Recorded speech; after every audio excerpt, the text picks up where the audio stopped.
Assalamualaikum warahmatullahi wabarakatuh. Salam semua. Pada pertemuan kali ini saya akan menjelaskan topik terkait variabel, yang mana ini adalah satu kesatuan subbab di dalam bab metodologi penelitian, bab 3 di dalam proposal.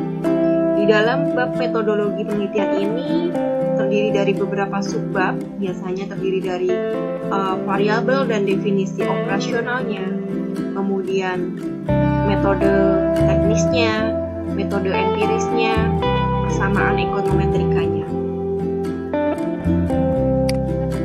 Nah, di dalam mengkonstruk sebuah variabel, kita perlu membangun sebuah theoretical framework, yang mana ketika kalian semakin banyak membaca literatur melalui jurnal nasional maupun internasional yang terakreditasi, kemudian membaca koran, kemudian mendengarkan berita, itu akan semakin banyak wawasan yang kalian peroleh.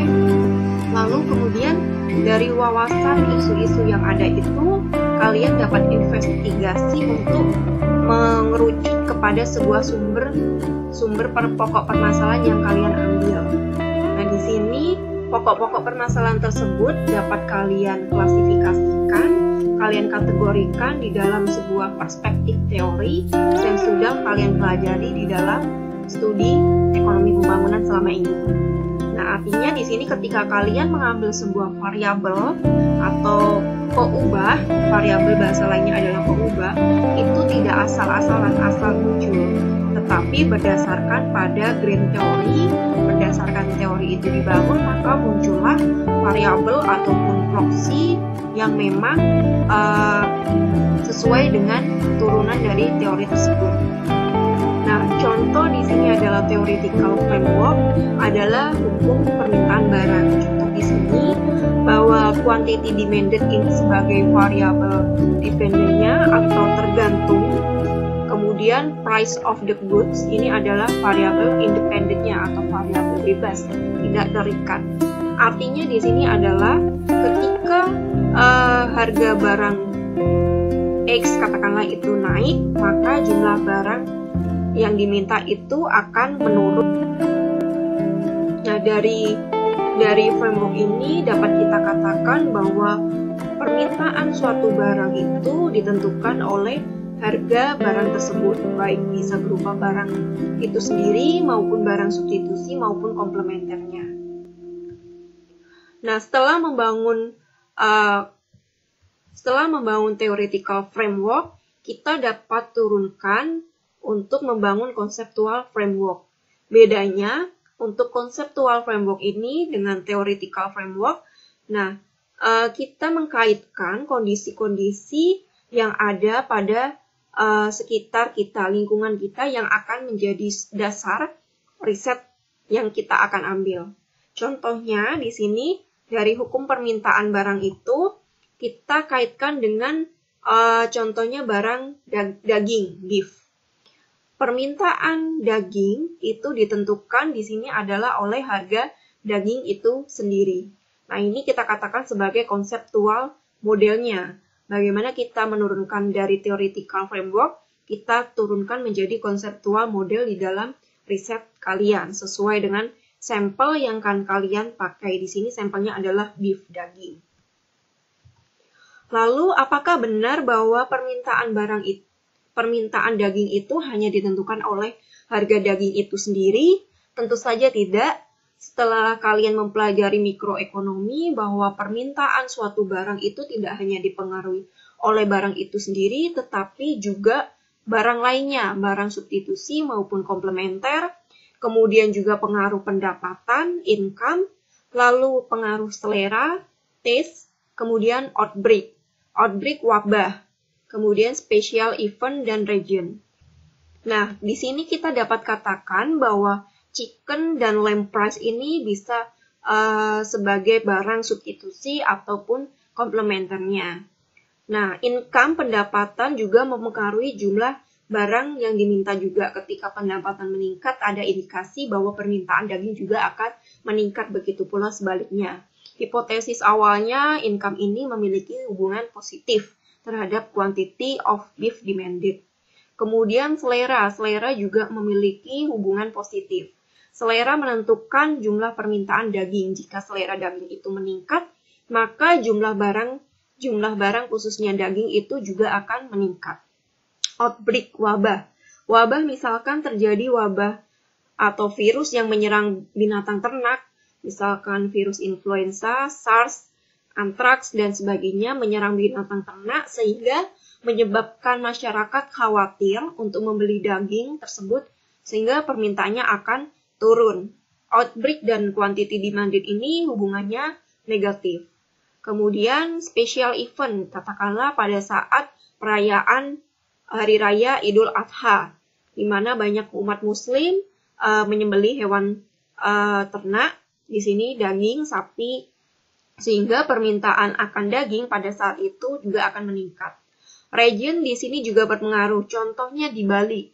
Masyarakat Bali umumnya adalah masyarakat beragama Hindu, yang mana dia sangat menghormati hewan ternak sapi, sehingga sapi di sana sangat jarang untuk dikonsumsi. Nah, konsumsi daging sapi di Bali itu quantity demanded-nya sangat rendah. Ini juga sangat berpengaruh. Seperti itu. Lalu pertanyaannya adalah pada variable taste. How do you construct taste? Bagaimana Anda mengkonstruksikan, memprosikan taste atau selera itu diukur dari mana? Nah, itu yang menjadi perhatian dan perlu kalian gali secara metodologisnya lebih lanjut.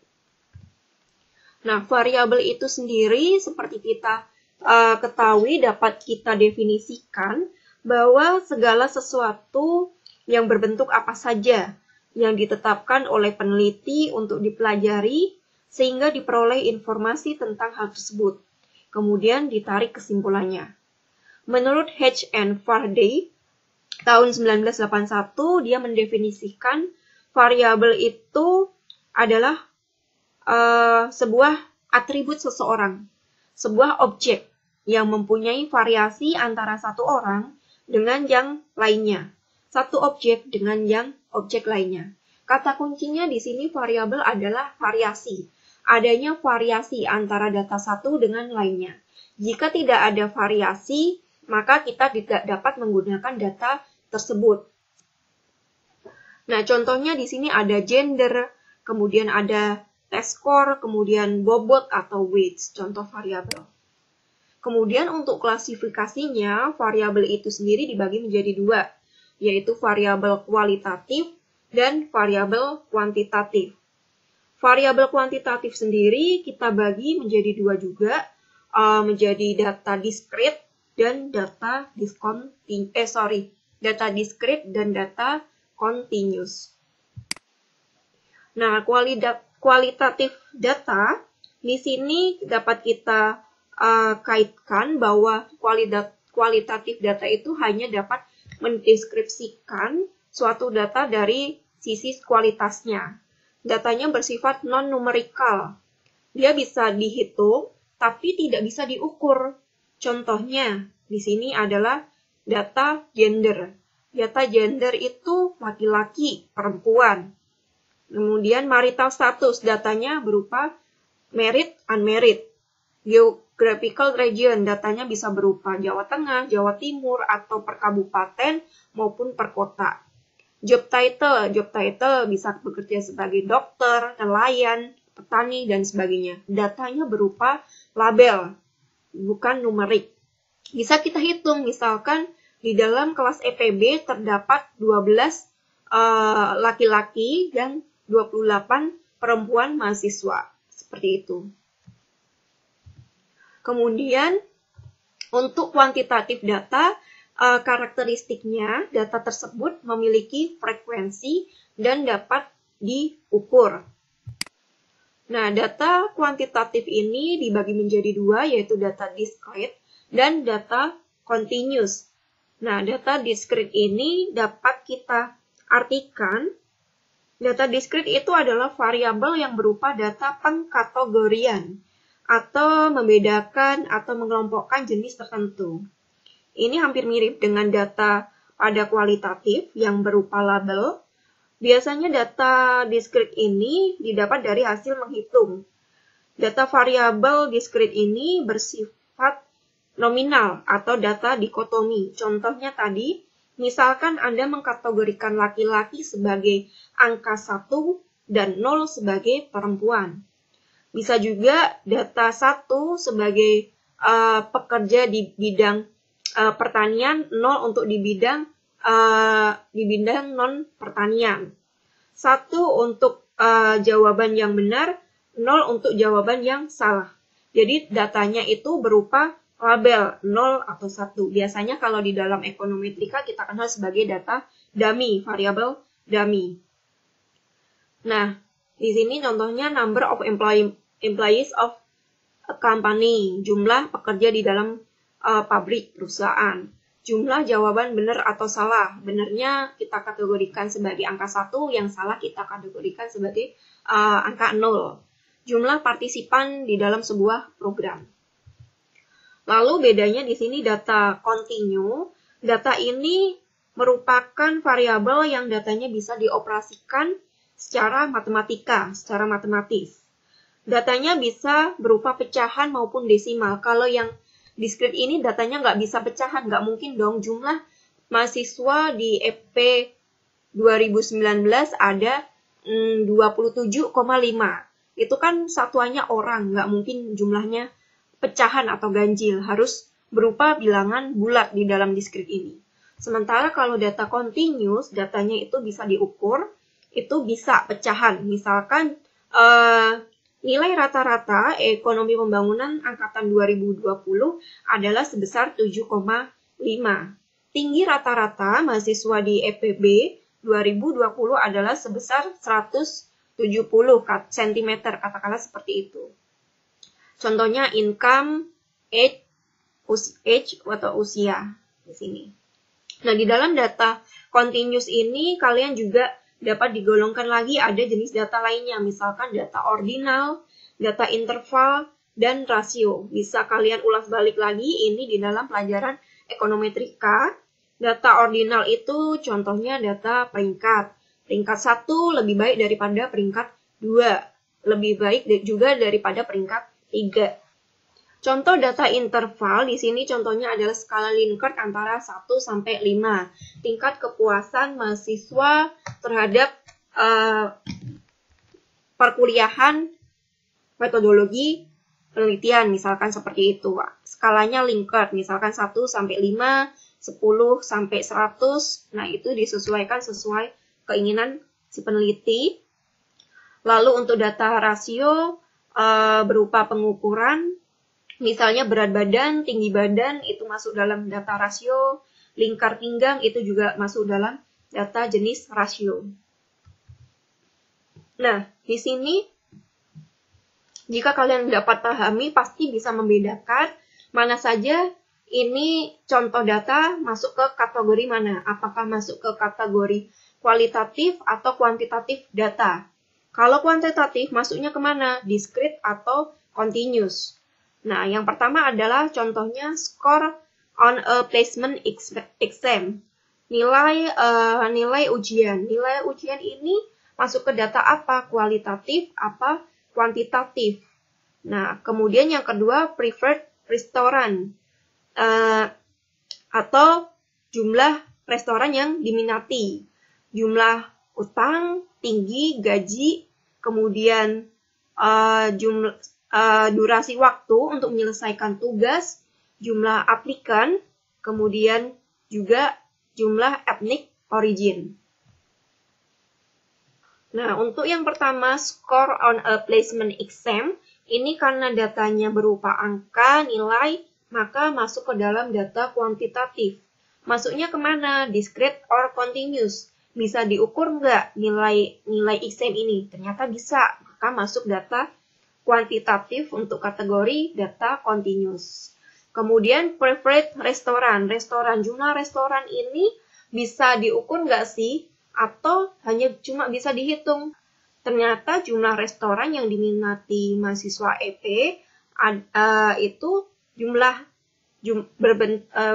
ternyata jumlah restoran ini masuk ke dalam data kualitatif karena hanya cuma bisa dihitung, tidak bisa diukur. Kemudian jumlah utang dalam dolar ini masuk kemana? Karena jumlah utang ini kita bisa ukur, maka masuk dalam data kuantitatif untuk jenis continuous. Kemudian untuk tinggi badan ini masuk ke dalam data kuantitatif, bisa diukur? Bisa, maka masuk dalam data continuous. Gaji masuk kemana? Sama dengan tinggi badan. Gaji ini juga masuk data continuous untuk kuantitatif. Kemudian untuk length of time to complete a task, durasi waktu yang dibutuhkan untuk menyelesaikan tugas ini masuk ke continuous. Yang discrete yang mana? Yang ini, jumlah applicant, jumlah pelamar. Di sini nilainya bisa dihitung tapi tidak bisa diukur. Ini masuk dalam data kuantitatif discrete. Kemudian data ethnic origin ini masuk di dalam data kualitatif. Dia berupa label suku Jawa, suku Sunda, suku Betawi, seperti itu. Nah, ini jawabannya ya. Ini masuk continuous, kualitatif, continuous, kemudian continuous, yang discrete hanya number of applicants, ethnic origin masuk data kualitatif. Nah, data variabel itu kita bedakan juga menjadi dua, yaitu variabel dependent, atau kita katakan sebagai variabel terikat, atau juga kita katakan sebagai variabel endogen. Sebaliknya, kalau variabel independen, variabel yang bebas, tidak terikat, atau kita katakan sebagai variabel eksogen, atau nama lainnya bisa kalian cari di bukunya Gujarati. Kita definisikan di sini variabel dependen itu adalah variabel utama di dalam penelitian, yang mana ini adalah merupakan tujuan dari si peneliti untuk menjelaskan prediksi variability dalam variabel dependen. Nah, untuk variabel independen sendiri adalah salah satu variabel atau data yang mempengaruhi variabel dependen itu sendiri. Bisa pengaruhnya positif, bisa juga pengaruhnya negatif. Variabel independen ini bisa kita hipotesiskan nanti apakah hubungannya berpengaruh signifikan atau tidak. Lalu kemudian kalau signifikan itu hubungannya seperti apa? Apakah hubungannya positif, apa negatif? Kalau hubungannya positif artinya ketika variabel independen itu meningkat, maka berpengaruh pada variabel dependennya yang meningkat pula. Sebaliknya kalau hubungannya negatif, kenaikan pada variabel independennya akan berpengaruh penurunan pada variabel dependennya. Di sini contohnya variabel dependen adalah stock market price, harga pasar saham. Variabel independennya adalah new product success. Artinya new product success ini adalah salah satu faktor penentu yang mempengaruhi variabel dependen, yakni harga pasar saham. Kalau tadi antara beef quantity demanded of beef itu sebagai variabel dependennya, independennya adalah price of beef. Variabel yang mempengaruhinya salah satunya adalah harga beef itu sendiri. Nah, selain kita mengenal ada variabel dependent dan independent, kita juga mengenal di dalam metodologi penelitian ini ada variabel moderator. Moderating variable adalah variabel yang mempengaruhi, bisa memperkuat, bisa juga memperlemah hubungan antara variabel independen dengan dependennya. Variabel ini disebut juga sebagai variabel independen kedua. Di sini contoh moderating variabelnya untuk variabel dependennya adalah reading abilities, kemampuan untuk membaca. Selain dipengaruhi variabel independen dari jumlah kepemilikan buku, juga dipengaruhi oleh moderating variabel berupa parents literasi, yaitu kemampuan membaca dari orang tua si anak itu. Nah, oleh karena itu orang tua yang memiliki tingkat pendidikan yang lebih baik maka akan menghasilkan anak yang memiliki literasi membaca. Di sini diasumsikan literasi membaca yang juga lebih baik pula. Di sini juga contoh kedua, Organizational effectiveness, efektivitas organisasi ini selain dipengaruhi variabel independen berupa workforce diversity, keanekaragaman angkatan kerja, juga dipengaruhi oleh moderating variabel berupa managerial expertise, dipengaruhi oleh keahlian manajerial oleh si manajer di sini. Ini jadi faktor ini faktor yang memperkuat maupun juga memperlemah dari variabel independennya. Kalau parent literacy-nya rendah, justru akan menurunkan reading abilities-nya. Sama halnya juga ketika kemampuan manajerial si manajer di sebuah perusahaan itu buruk, juga akan memperburuk efektivitas organisasional di perusahaan. Yang keempat, ada intervening variable atau variabel intervening. Dalam hal ini, menurut Tuckmans, tahun 1988 menyatakan bahwa an intervening variable is that factor that theoretically affect the observed phenomenon but cannot be seen, measured, or manipulated. Artinya di sini, variabel intervening adalah variabel yang secara teoritis mempengaruhi hubungan antara variabel independen dengan dependen, menjadi hubungan yang tidak langsung dan tidak dapat diamati dan diukur. Nggak bisa diamati dan diukur.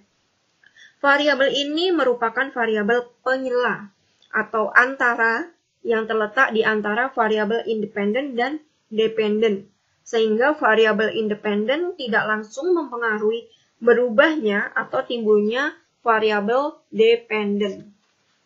Contohnya adalah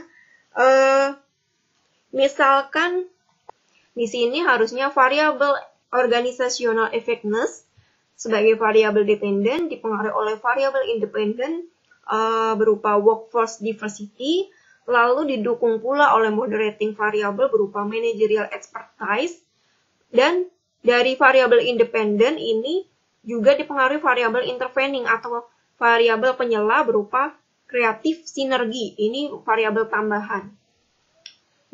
Sifatnya tidak langsung, bisa memperkuat atau memperlemah seperti moderating. Jadi dia tidak memiliki sifat seperti moderating variabel. Hanya variabel tambahan saja.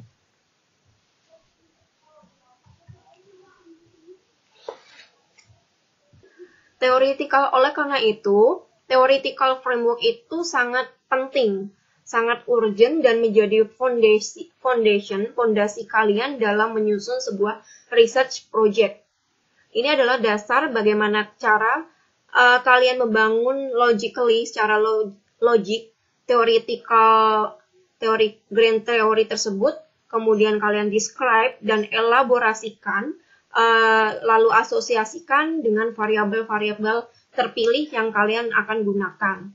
Lalu kalian proses melalui interview, observasi, dan studi literatur. Komponen-komponen di dalam theoretical framework ini ada 4 yang paling utama. Yang pertama adalah variabel ini yang kalian gunakan harus relevan sebagai studi yang seharusnya secara jelas dapat diidentifikasi dan terlabel untuk dapat dianalisis selanjutnya. Kemudian discussion atau analisis ini seharusnya menyatakan bagaimana dua atau beberapa variabel yang kalian gunakan itu berrelasi atau berhubungan satu dengan yang lainnya. Variabel yang kalian gunakan seharusnya ini menjadi faktor yang penting untuk mengkaitkan keterkaitan hubungan atau keberadaan variabel independennya, apakah berpengaruh, apakah tidak berpengaruh terhadap variabel dependennya, berpengaruh signifikan, apa tidak signifikan. Kemudian yang ketiga adalah jika secara alamiah atau secara aturan hubungan dapat diteoretikan sebagai basis of the findings dari penelitian sebelumnya, maka selanjutnya ini dapat diindikasikan dan dianalisis keterkaitan hubungan variabel tersebut, apakah hubungannya positif atau negatif. Jadi setelah kalian menggali green theory yang akan kalian gunakan, di bab 2 kalian sudah mengeluarkan hipotesis atau jawaban sementara. Nah, nanti di jawaban sementara bagaimana kalian untuk membuktikan itu memiliki hipotesis positif atau negatif, di bab 3 ini kalian jawab dengan model empirisnya, model matematisnya seperti apa, model ekonometrisnya seperti apa. Kemudian yang keempat, there should be a clear explanation of way we would expect this relationship to exist. Kita seharusnya dapat mampu menjelaskan secara jelas mengapa kita mengekspektasikan hubungan itu ada di dalam model yang akan kalian gunakan. Argumennya yang kalian gunakan ini juga berdasarkan pada previous research atau studi sebelumnya. Nah, ini green theory selain dari teori buku yang ada, kalian memperluasnya melalui research study, melalui belajar dari jurnal-jurnal terdahulu. Kemudian yang terakhir, yang kelima adalah schematic diagram of the theoretical framework should be given so that the reader can visualize the theorized relationship. Nah, di sini di bab 2, kalian bangun model yang akan kalian bangun itu ke dalam framework, istilahnya bagan alur kerangka berpikir kalian itu seperti apa. Kalian bangun susun dari pokok permasalahan, kemudian problemnya di situ seperti apa, kemudian tujuan dan pertanyaan penelitian yang ingin dijawab seperti apa, lalu bagaimana cara untuk menjawab research goals kalian dengan cara metodologinya ini. Itu harus secara clear. Bentuknya berupa bagan alur gitu. Roadmap. Nah, di sini contohnya tadi ya, hubungan antara keterkaitan variabel dependent, independent. Ini ada variabel intervening, contoh lainnya. Nah, yang selanjutnya adalah bentuk-bentuk grafik pada kuantitatif data. Bentuknya macam-macam, ada grafik histogram, stem and leaf plots, dot plots, box plots, x and y, scatter plot, dan macam-macam lainnya untuk dua variabel. Bentuknya seperti apa? Contoh simpelnya ada pie chart. Nah, ini bentuk untuk cocok untuk data melihat share atau pangsa pasar atau kontribusi sebuah data.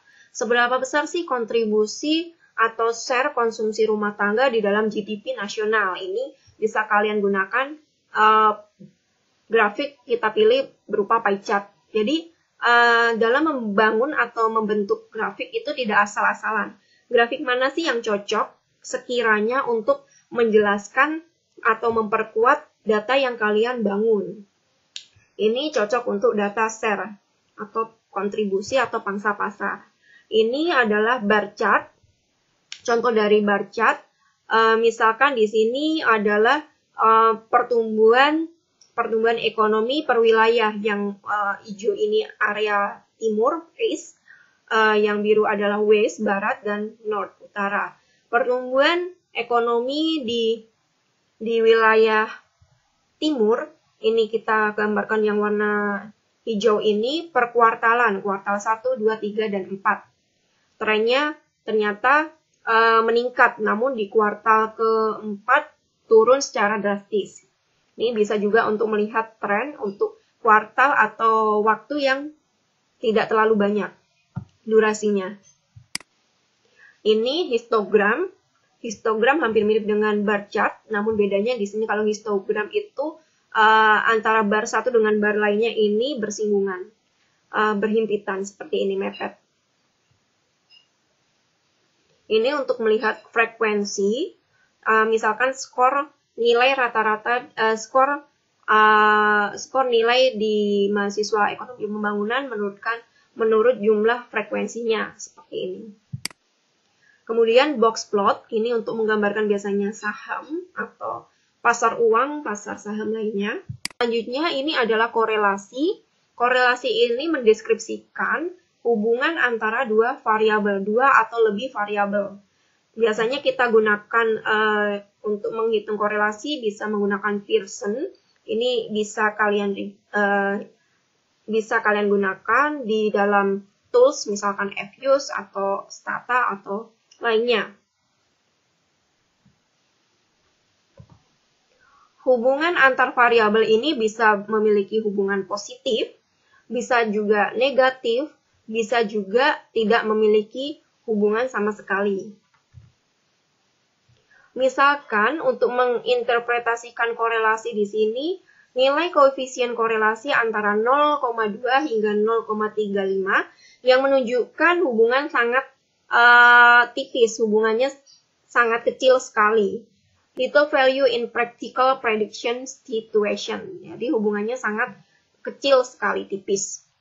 Kalau nilainya 0,5, ini korelasinya masih rendah, tapi 0,65 sampai 0,85 ini masuk group prediction that are good. Ini masuk yang korelasinya cukup tinggi untuk dikategorikan baik juga, cukup tinggi untuk kategori good. Nah, jika lebih dari 0,85, korelasi ini memiliki hubungan antar variabel ini memiliki hubungan yang cukup erat antara dua variabel maupun lebih. Nah, perlu diingat di sini bahwa korelasi dan regresi itu berbeda. Even a high correlation coefficient does not establish a cause and effect relationship. Nah, ini jawabannya. Korelasi itu tidak bisa membuktikan hubungan sebab dan akibat. Yang mampu menjelaskan hubungan sebab akibat bukan dengan korelasi. Karena korelasi hanya untuk melihat keterkaitan saja antar variabel. Ketika variabel A memiliki hubungan positif dengan variabel B, artinya ketika variabel A naik, maka variabel B juga akan naik trennya. Sebaliknya ketika variabel A memiliki hubungan negatif dengan variabel B, contohnya ketika variabel A naik, maka tren variabel B akan turun. Tapi tidak bisa menjelaskan hubungan sebab akibat. Seberapa besar pengaruhnya? Nah, itu baru kalian jawab dengan metode lain, bisa berupa regresi. Untuk melihatnya, bisa kalian lihat dari nilai square root-nya. Juga kita lihat dengan scatter plot-nya, grafik scatter plot-nya apakah memiliki keterkaitan erat dengan titik-titik yang lain. Least square line, ini bisa juga menggunakan garis R-square, make prediction of the dependent variable from independent variable yang mendeskripsikan relationship between two variables. Nah, ini contoh variabel yang memiliki positif relationship. Ini arah titik-titiknya, dotnya itu mengarah ke kanan atas. Secara berkumpul dia arahnya mengarah ke kanan atas. R will be a positive number. Kemudian untuk yang hubungan negatif, scatter plotnya, nilai dotnya itu dia akan menurun gambarnya. R-nya juga akan bernilai negatif. Oh iya, untuk melihat korelasi bisa kita lihat dari nilai R, bukan R-square, sorry. Untuk R-square itu untuk melihat nilai seberapa baguskah goodness of fit untuk model regresi. Yang kita pilih juga bukan R-square, tapi yang R-square adjusted. Nah, itu alasannya bisa kalian cari di pelajaran ekonometrika. Demikian presentasi dari saya, pemaparan dari saya. Kurang lebihnya bisa kalian baca dan ulas kembali. Terima kasih. Assalamualaikum warahmatullahi wabarakatuh.